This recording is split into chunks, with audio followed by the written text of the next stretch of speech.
Good afternoon. And today we're in Lemington, just west of Newcastle. Why we're here? Well, we're going to have a look at a cone. So, let's begin.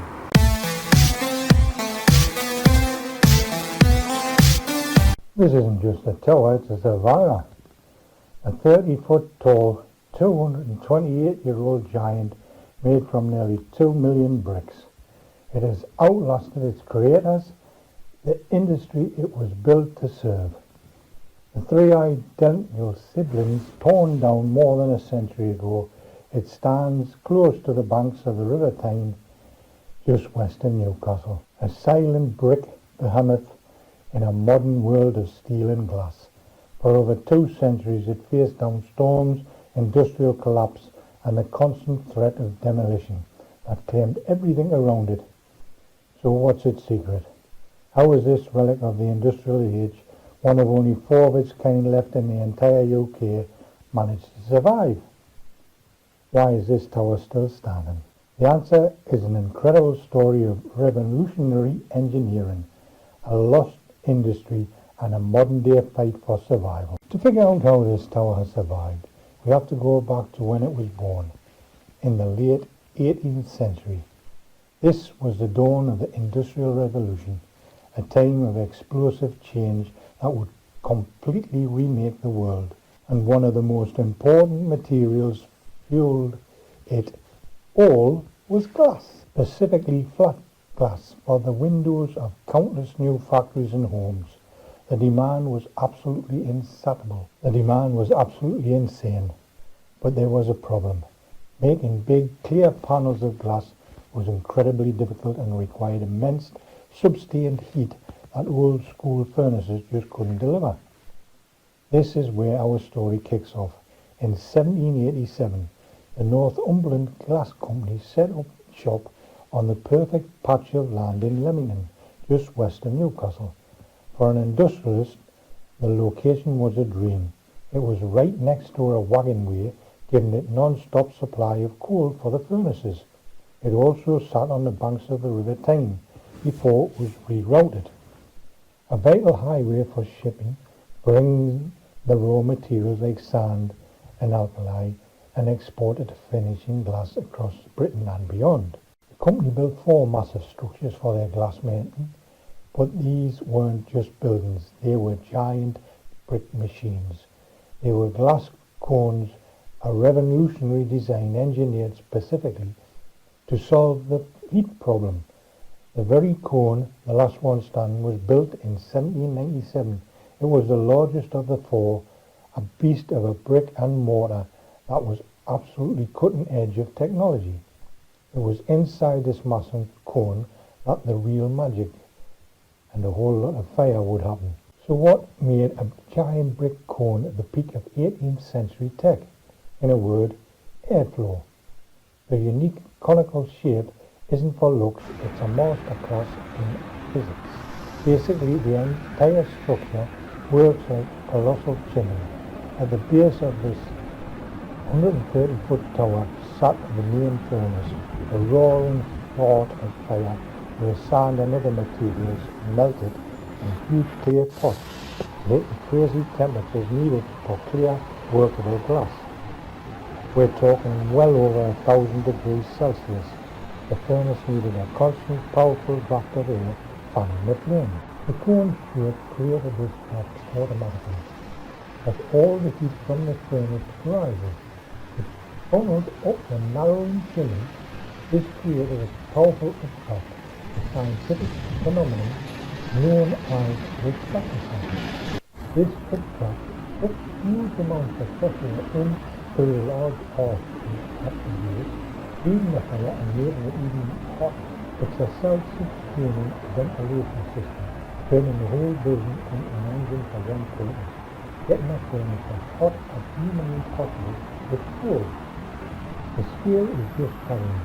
At over 35 meters high and 21 meters wide at the base, it took an estimate 1.75 million bricks to build, all laid in super strong pattern called a reformed. Inside this vast, smoking and brutally hot field, Teams of skilled glassmakers worked around the central furnace in a grueling damp brick fire. The gatherer would dip a long iron pipe into the molten glass. Then the team would work together, blowing, shaping and repeating it. For the flat glass Lemington was famous for, they used the cylinder process. They would blow a huge bubble of glass, swing it in a long cylinder, cut the ends, split it open, and then flatten it out into a window shape. The whole dance was only possible because the cone's brilliant design provided the stable, intense heat needed. It was a dark, hot and noisy world, but it was from this fiery cathedral that the windows of the Industrial Revolution was born. For decades the Lemington Glass Works Cone, the four cones dominated the skyline, dousing smoke and fire, symbols of the Northeast industrial power. But as we all know, industry never stands still. The first blow came in 1837 when the original Northumberland Glass Company gave up ownership. 3 of the 4 magnificent cones were demolished. Suddenly our survivor was the last giant left watching on the time. The work changed hands. Joseph Ryan and Company took over for the last, but the glass industry hit a slump, and work at the Lemington slowed down. It looked like the golden age was over, and yet the cone survived. Towards the end of the century, around 1898, the site had a comeback under a new ownership, George Sowerby and Son, who brought full-scale glass production rolling back to life. The next big change came in 1906 when the whole factory was bought by a name that would define its final chapter, the General Electric Company, or GEC. The focus shifted from window cleans to a product for the modern new age, the electric light bulb and glass tubing. The old cone, designed for a different era, was adopted. For nearly another century it stood over a bustling factory making the very thing that lit up the 20th century. New machinery was brought in during the 1950s, but it was followed by another slow decline. Finally, in 1997, the difference of the world trade and unrated by Renaissance was diminished, except really the cone was now totally alien, a hollowed out relic on a barren patch of land. It has survived its siblings, the death of its industry, and the modernization of the world around it. It feels like a miracle it wasn't torn down with everything else. So why wasn't it torn down? Because by the year 20th century,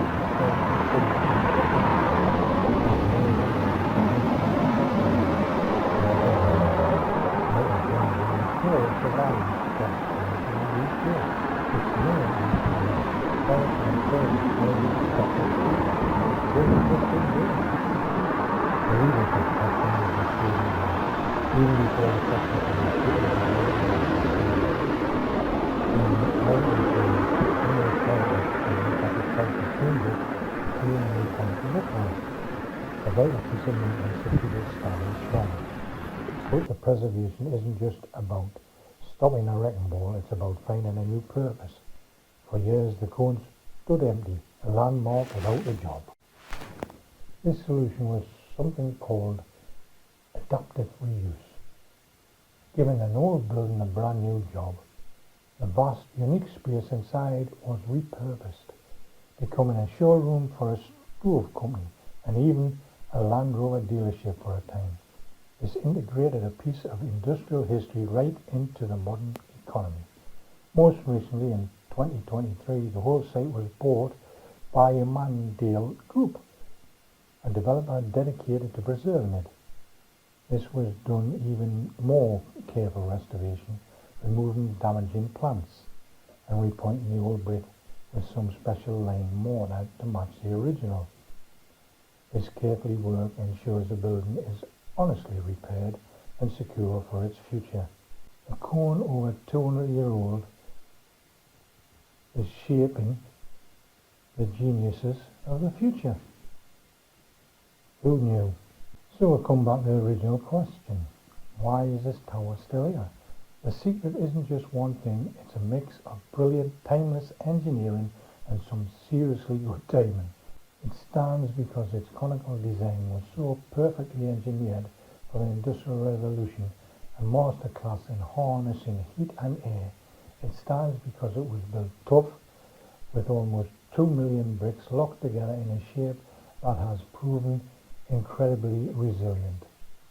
But maybe the biggest reason it is still here is that its value changed.